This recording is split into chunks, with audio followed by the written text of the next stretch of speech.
Me personally, I just like no matter if it's a home or away game, I treat it the same. It's always good to have like everybody tries to write like an underdog story, but for us, it's just we're just going out there and playing confident, like know we can compete against these guys, and that's a very good team. So there's nothing like I take a little extra motivation. I'm already motivated to go into the game, regardless if it was week 2 or the NFC Championship game. You seem to enjoy kind of going back and forth some of the Lions fans last week, though. Does that kind of get you a little bit riled up? Nah, it wasn't even no back and forth. They're rightfully so talking. They're trash, and I didn't really say anything. It just kind of let my play do the talking. What inspired you to wear the Kobe shirt and cleats last week? I didn't wear a Kobe shirt last week, but the cleats, I just like the cleats. The cleats are fire. Kobe, my favorite athlete of all time, especially growing up in Southern California, watching the Lakers, watching Kobe. So that's kind of where that inspiration comes from, and just growing up seeing that. And what makes the Eagles front so challenging, especially having seen them twice? What can you take from that? I got a lot of good football players over there. They're really talented. I know Dan Quinn, and you guys have mentioned this, that he says that every week is championship week. How has that mentality kind of helped you guys going into big games like this? You really don't want to make a game too bigger than obviously what it is or where it can be. Obviously, it's a big game, but you got to go out there and keep the same process, keep the same routine, and trust your preparation.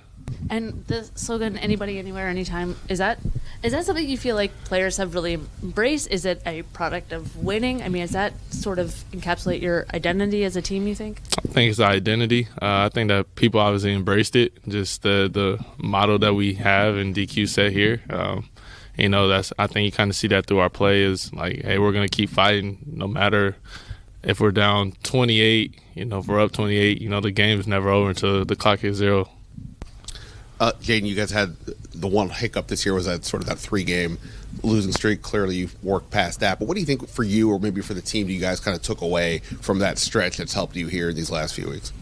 You just got to go through adversity in sports. Everything's not going to be perfect. Last time I checked, somebody went undefeated in the NFL season was a very long time ago. So it's hard. It's hard to win games. It's hard to compete at this level and play at a high level up here in this profession. So you got to go out there and you got to go through stuff. I think that was just our time to kind of go through stuff, gel, and respond to adversity. Since you mentioned Kobe, I'll just ask. Obviously, you grew up where you grew up, so you're a Lakers fan, and he was the guy during your era. What was it about his game, beyond the fact that he was the best player on the team that you like? What about him that you found exciting? Just growing up, you kind of just fall in love with his game and who he is, and then as I got older, you kind of fall in love his mindset and everything like that, and just how he approached the game. He never cheated the game. He took it serious, and he gave it all every time he was on the court. Kind of going off John's question about hostile environments, Joe Witt was up there yesterday saying a bright side of playing every playoff game on the road is you get a chance to silence a home crowd with a strong fan base. Do you notice when that happens, and do you feed off that ever? Not at all.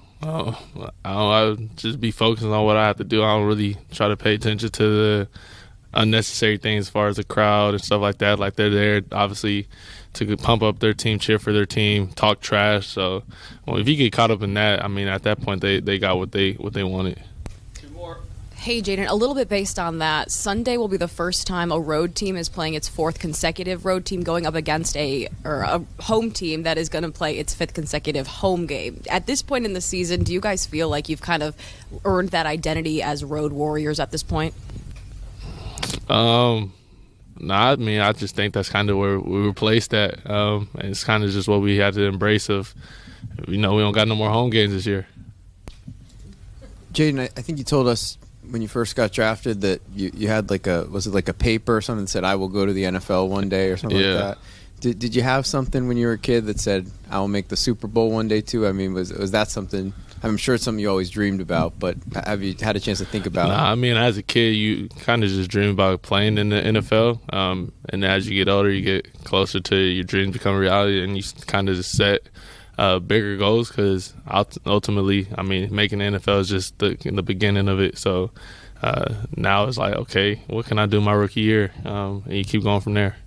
Real quick, if I could follow up, Charlie, what would young Jayden Daniels, 5-year-old Jayden Daniels, be thinking right now if he saw you sitting up here in this moment, this very moment? I don't even think he would be thinking anything. He probably wouldn't even pay attention to this. He'd just be locked into the game on Sunday.